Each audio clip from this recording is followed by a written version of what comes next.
that we passed an anniversary this past week, and it was the anniversary of Tevez joining Juventus.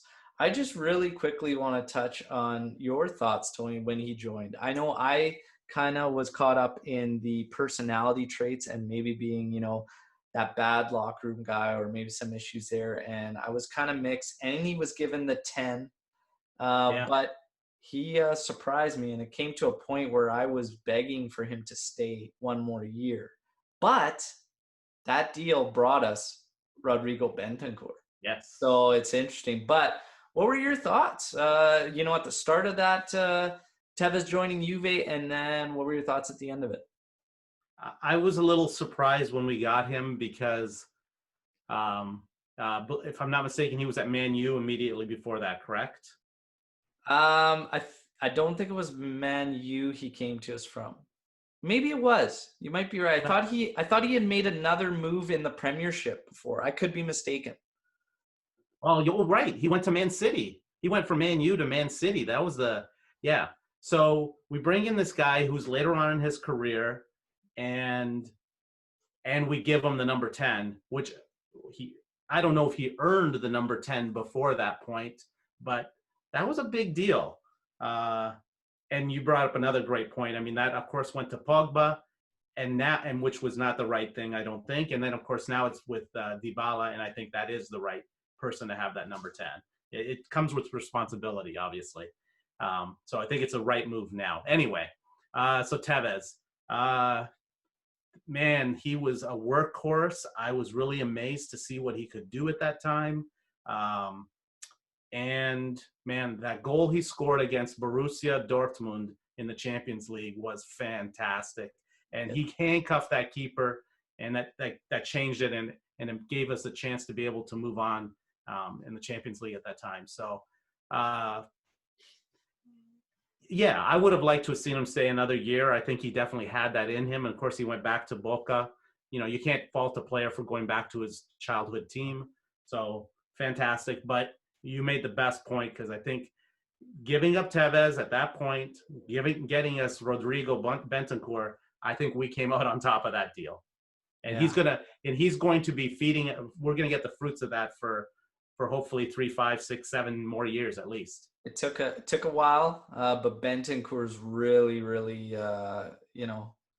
turning the corner, so to speak, with Juve, and he is one of those guys that, he's, I don't know, like I could see him being a staple. And when you think Juventus, you think Bentancur. I could see him being that guy in a couple more years, if he keeps on at this performance level and pace. That's great. Let's get to some fun now. Obviously, you've been a fan for so long. You could speak to clubs that I can only read about. And I want to get your all-time 11 for Juventus. Okay. So I worked hard on this because I'm going to go with my 11 that I've actually been able to see play. So there was a great player, Boniperti, many, many, many years ago. I'm going to leave him out of this just because I never saw him play live, because I was not alive at that time. So I'm going to stick to players, my 11 of what I've actually seen. So let's start at the back. I will put the numero uno de numero uno, Gianluigi Buffon. And as a close second would be Zoff as well. Dino Zoff also being a great legend at the club, also being a coach at one point. But I think it's got to be Buffon. And I mean, his staying power, he is just a legend. And I read today, Mbappe today announced that he is still sad to not have Buffon with him at PSG. That's fantastic. Yeah, that's great. There's one way to fix that too. Oh, to bring Mbappe over? Oh, yeah. I think we got to sell a lot of cars to be able to make that happen. Oh, yeah. We got a couple cars in the midfield too that have to go, but Oh. No, but I meant real cars. I meant like some I hear you. I don't know. I don't know if Mbappe is ready to come to us, but he's ready to go somewhere. There's way too much cleanup financially to ever even possibly think about that. But yeah, carry on with your 11 there. So the two center backs, classic, and not to take anything away from Chiellini. We talked at length about him. He is our captain right now, but Shirea and Gentile were fantastic the way they worked back there, and for a while in tandem. Unfortunately, we lost one of them to a car accident, but classy players. You never had to worry about them with yellow cards or red cards or anything like that. Just fantastic players. At the left back, Antonio Cabrini, maybe one other Italian left back, with all due respect to Cabrini, would be Maldini, but Cabrini would be the number 2 Italian Azzurri that played in that position, and I would say probably the best one for Juventus. Okay. On the right side, Lilian Thuram, the Frenchman, great player, went on to have a great career as well. Where the problems occurred was in the midfield. I was trying to find, I'm kind of making it a 4-4-2 or a 4-1-3-2. I got to see Pirlo play. I got to see Pirlo play at AC Milan. He played, of course, at Inter, at Brescia. Got to see him play at not Man City, at New York City, the Man City affiliate. So I'm going to put Pirlo back there as a regista, only because I saw the guy make some incredible passes. He's a classy player, professional. He's got the best beard in football, no question about that. And you know, stay calm. As long as Pirlo's there, everything's going to be good. Not the best defender in the world, not the fastest player in the world, but man, can he fire passes off around. And his free kicks were fantastic. Yeah. All right, Platini. I'm going to put him in the midfield. Kind of, it's a problem. You got Platini and you have Zinedine Zidane, both great, dominant players in 2 different eras. Platini was there during the won the Champions League. Zidane, of course, we sold him, which brought in a lot of money, but great, dominant players. Fantastic players. The player I'm leaving out of this midfield or forward is Baggio. Why? Because he missed that penalty kick with the Azzurri. I'm going to say that, but not to take anything away. The guy was a fantastic player, had some great skills with his feet. The one I am going to put in is Nedved. What a workhorse! We brought him over from Lazio, and then he became a Juventino, and of course, he's still a Juventino today. You could bring in other players as well, Edgar Davids. You could also bring in Lichtsteiner on the right-hand side, but I don't know that he had the legend of Lilian Thuram there. And then up top, I have Trezeguet, who I thought maybe not the first choice that a lot of other people would think, but he was an opportunist. He made things happen. The one player I'm dropping out is Ibra. And I'm also not including CR7 because he has not shown it for us at Juve yet. Yeah. If he brings us the Champions League, then maybe I could put him in. So the other player, of course, is the number 10 legend, Alex Del Piero, who I was so sorry to see him go away. I didn't like the way he was treated at the end, but he was such a happy, incredibly talented player, and he was Juventus for me for the longest time. Yeah, to people that don't even follow Juventus, if they think Juventus, it usually is linked to Del Piero. The standing ovations at big away pitches. Manchester United, Old Trafford there, Bernabeu there, Madrid. The guy's incredible. That's a great all-time 11. I mean, those things are always hard because you're always going to leave out incredible talents. We've been blessed to have so many greats play for Juventus. It is very, very challenging. I thank you for sharing that. We are going to get to 2 very, very fun new segments to finish off this podcast, my man. We are going to go with Juventus prized possessions, okay? And I'll get you to explain to me some of your prized possession, but the prized possession that you have. Go ahead. I bought some jerseys in the past. My first true, authentic Juventus jersey was the CR7. I didn't really buy a lot of jerseys in the past. You can see some of my stuff behind me. I fly the flag proudly underneath my national flag outside. I've got stickers, Juventus stickers on this water bottle that I use every day. All of those things have been great, but I haven't invested a lot of money in the actual jerseys.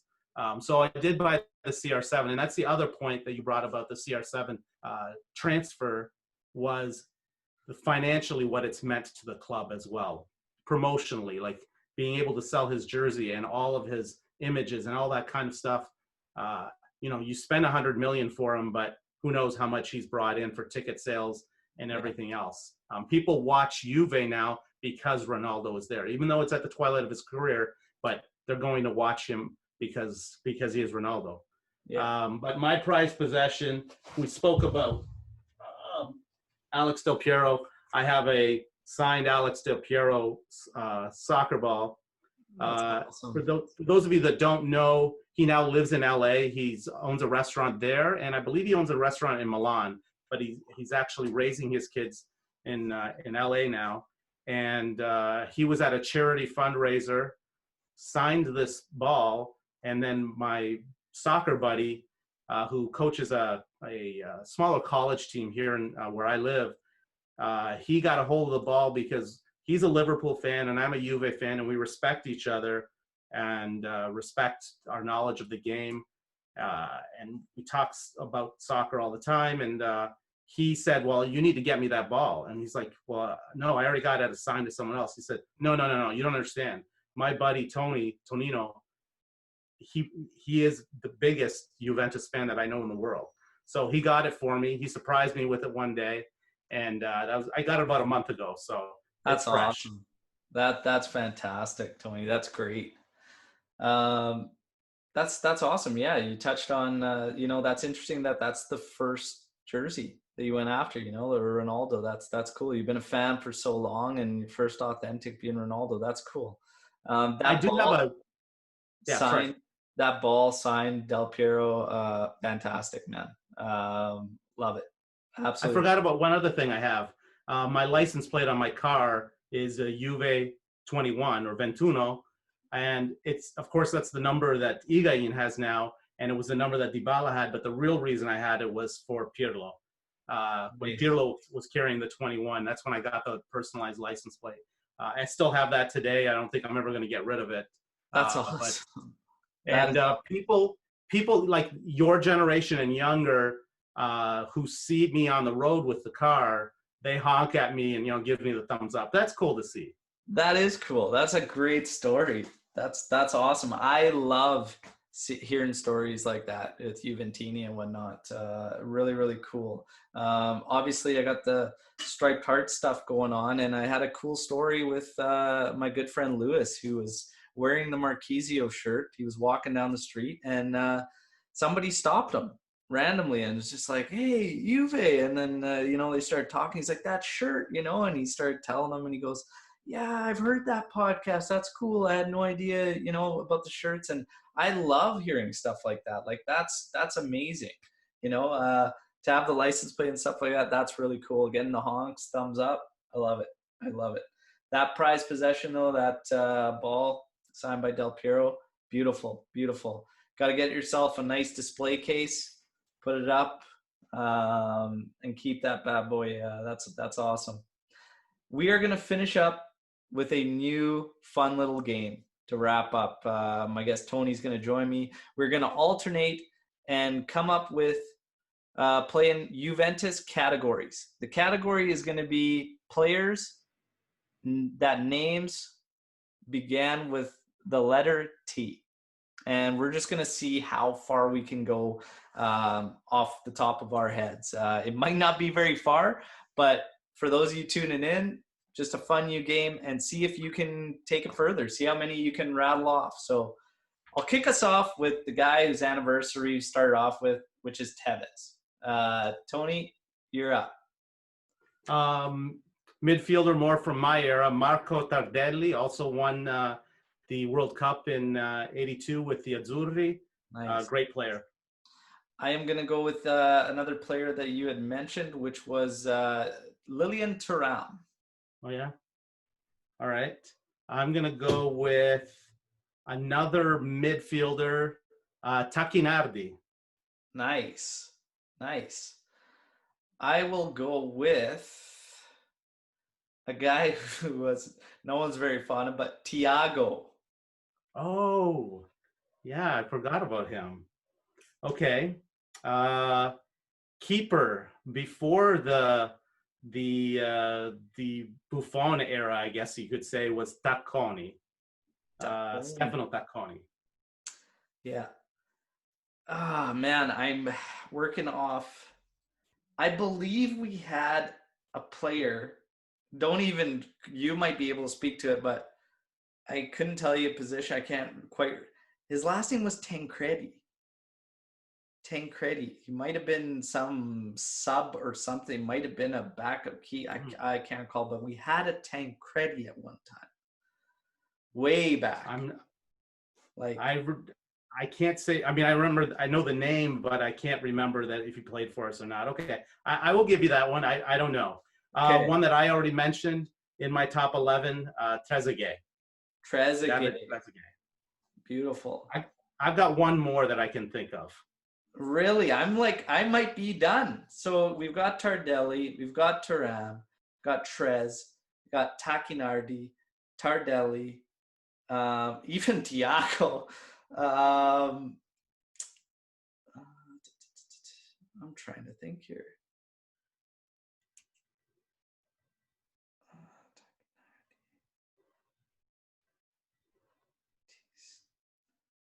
I might be done, my friend. I might be done. If you've got another, you can feel free to rattle it off. Okay, defender by the name of Igor Tudor. Tudor. How did I forget Igor Tudor? I love Tudor. Yeah. Oh, man.